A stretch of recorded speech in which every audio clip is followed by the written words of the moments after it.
Hello, welcome back to Amitha's Kitchen and Lifestyle. ಸ್ನೇಹಿತರೆ, ನಾವು ಇವತ್ತು ರುಚಿಕರವಾದ ಹೋಟೆಲ್ ಸ್ಟೈಲ್ ನ ಅನಿಯನ್ ದೋಸೆ ಮಾಡುವ.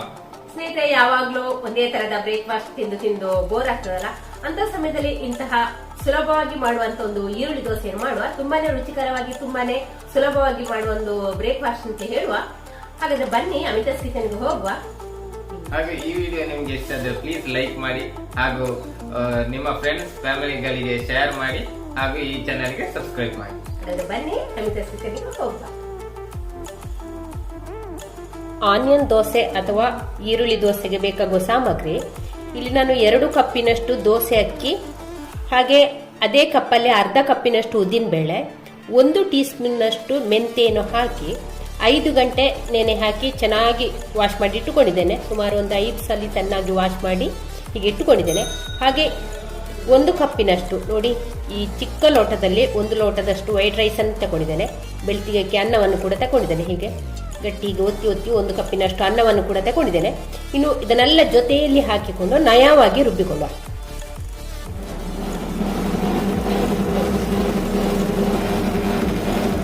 ನೋಡಿ, ದೋಸೆ ಹಿಟ್ಟನ್ನೆಲ್ಲ ರುಬ್ಬಿಕೊಂಡಾಯ್ತು, ನಯವಾಗಿ ರುಬ್ಬಿಕೊಂಡಿದ್ದೇನೆ. ಇನ್ನು ಇದನ್ನೊಮ್ಮೆ ಚೆನ್ನಾಗಿ ಕಲಸಿಕೊಳ್ಬೇಕು. ನಂತರ ಹೀಗೊಂದು ಪೇಪರ್ ಇಟ್ಟು ಅದರ ಮೇಲೆ ಒಂದು ಪ್ಲೇಟ್ ಅನ್ನು ಇಟ್ಕೊಳ್ಳುವ. ಇದರಿಂದ ನಾವು ಬೆಳಿಗ್ಗೆ ದೋಸೆ ಮಾಡಿಕೊಂಡ್ರೆ ಆಯ್ತು. ಇಲ್ಲಿ ಈರುಳ್ಳಿ ದೋಸೆಗೆ ಈರುಳ್ಳಿ, ಕ್ಯಾರೆಟ್, ಕಾಯಿ ಮೆಣಸು ತಗೊಂಡಿದ್ದೇನೆ. ಇದನ್ನೆಲ್ಲ ಇನ್ನು ಚಿಕ್ಕ ಚಿಕ್ಕದಾಗಿ ಕಟ್ ಮಾಡಿಕೊಳ್ಳುವ. ಕೆಳಗೆ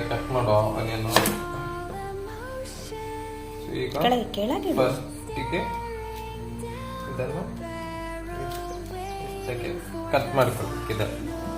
ಹಾಗೆ ನಮಗೆ ಬಿಡಿ ಬಿಡಿ ಬರ್ತದೆ.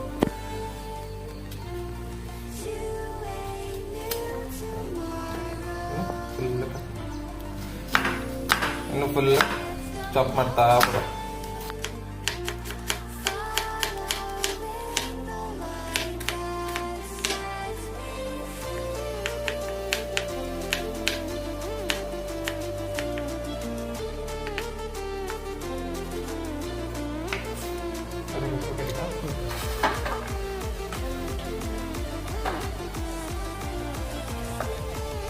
ಸ್ನೇಹಿತರೆ, ಈಗ ಕ್ಯಾರೆಟ್ ಅನ್ನು ತುರ್ಬಿಟ್ವಾ.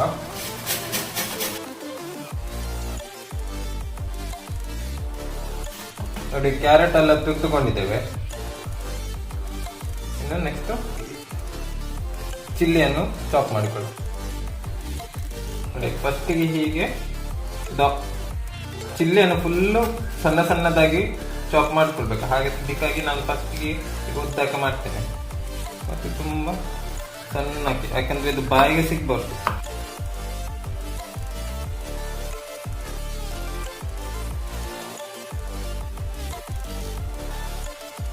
ನೋಡಿ ಸ್ನೇಹಿತರೆ, ನಮ್ಮ ಹಿಟ್ಟು ಚೆನ್ನಾಗಿ ಹುಳಿ ಬಂದಿದೆ.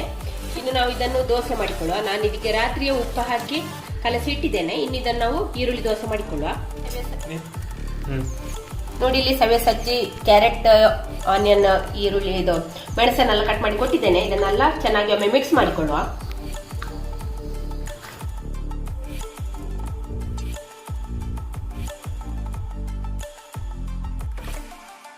ಆನಿಯನ್ ಮಿಕ್ಸರ್ ಕೂಡ ರೆಡಿ ಆಯ್ತು.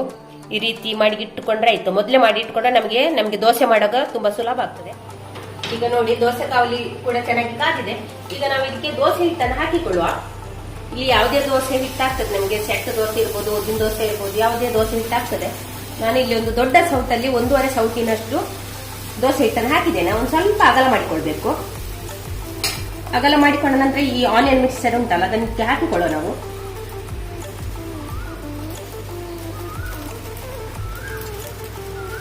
ಬೆಂಕಿಯನ್ನು ಮೀಡಿಯಂ ಫ್ಲೇಮ್ ಅಲ್ಲಿ ಇಟ್ಕೊಂಡ್ರೆ ಆಯ್ತು.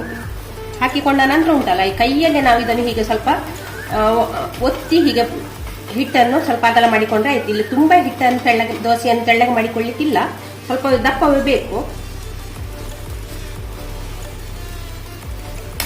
ಆ ನಂತರ ಮೇಲೆಯಿಂದ ಒಂದು 2 ಟೀ ಸ್ಪೂನ್ನಷ್ಟು ಎಣ್ಣೆಯನ್ನು ಹಾಕಿಕೊಳ್ಳುವ. ಎಣ್ಣೆ ಹಾಕ್ಬೇಕಂತೇನಿಲ್ಲ, ತುಪ್ಪವನ್ನು ಕೂಡ ಹಾಕಿಕೊಳ್ಬಹುದು.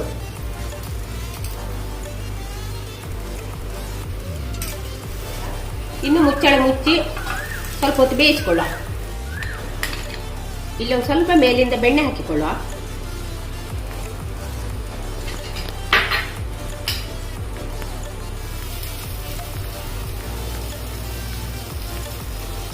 ಆನಂತರ ಇದನ್ನೊಮ್ಮೆ ಮಗುಚಿ ಹಾಕಿಕೊಂಡ್ರೆ ಆಯ್ತು.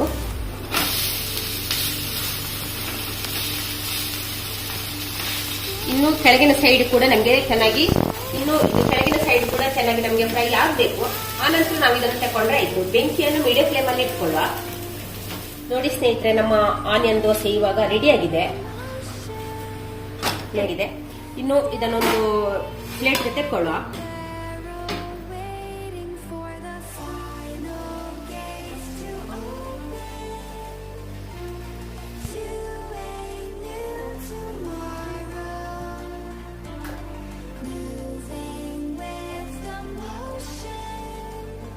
ನೋಡಿ ಸ್ನೇಹಿತರೆ, ಇಲ್ಲಿ ಹೋಟೆಲ್ ಸ್ಟೈಲ್ ನ ಆನಿಯನ್ ದೋಸೆ ರೆಡಿ ಆಗಿದೆ.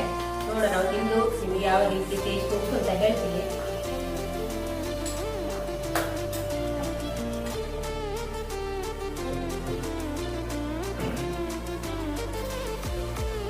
ಬೆಣ್ಣೆಯನ್ನು ಮೊದಲಿಗೆ ಎಲ್ಲ ದೋಸೆ ಸವರಿಕೊಳ್ಳುವ. ಸ್ನೇಹಿತರೆ, ನಾನೊಂದು ರುಚಿ ಮಾಡಿ ನೋಡ್ತೇನೆ.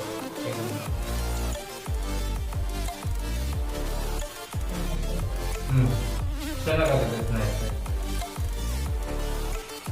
ಇಲ್ಲಿ ನಾನು ದೋಸೆಗೆ ಚಟ್ನಿ, ಕಾಯಿ ಚಟ್ನಿ ಮತ್ತು ಸಾಗು ಮಾಡಿದ್ದೇನೆ. ನೋಡ ಹೇಗೆ ಆಗ್ತದೆ ಕಾಂಬಿನೇಷನ್ ಅಲ್ಲಿ ಹೇಗೊಂಡು ನೋಡುವ, ಮತ್ತೆ ಟೇಸ್ಟ್ ಕೂಡ ಹೇಗೊಂಡು ಹೇಳ್ತೇನೆ. ಹಾಗೆ ದೋಸೆಗೆ ಬೆಣ್ಣೆಯನ್ನು ಸವರಿಕೊಂಡಿದ್ದೇನೆ. ಒಳ್ಳೆದಾಗಿದೆ.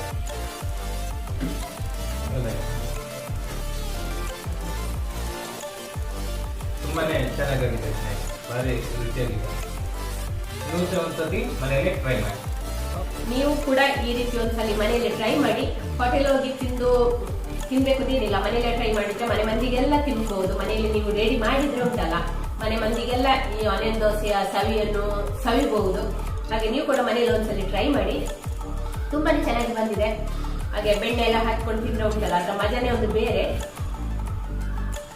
ಹಾಗೆ ಈ ರೆಸಿಪಿ ನಿಮ್ಗೆ ಇಷ್ಟ ಆದ್ರೆ ಪ್ಲೀಸ್. ಹಾಗೆ ಸ್ನೇಹಿತರೆ, ನಾವು ಇದನ್ನು ತಿಂದು ಮುಗಿಸ್ತೇವೆ. ಅಲ್ಲೇ ತನಕ ನೀವು ನಮ್ಮ ಉಳಿದ ವಿಡಿಯೋನೆಲ್ಲ ನೋಡಿ ಹಾಗೂ ಸಬ್ಸ್ಕ್ರೈಬ್ ಮಾಡಿ ಚಾನಲ್ಗೆ, ಹಾಗೂ ವಿಡಿಯೋಗೆ ಲೈಕ್ ಮಾಡಿ. ಮುಂದಿನ ಸಂಚಿಕೆಯಲ್ಲಿ ಸಿಗೋಣ. ಬಾಯ್ ಬಾಯ್. ಬಾಯ್ ಬಾಯ್.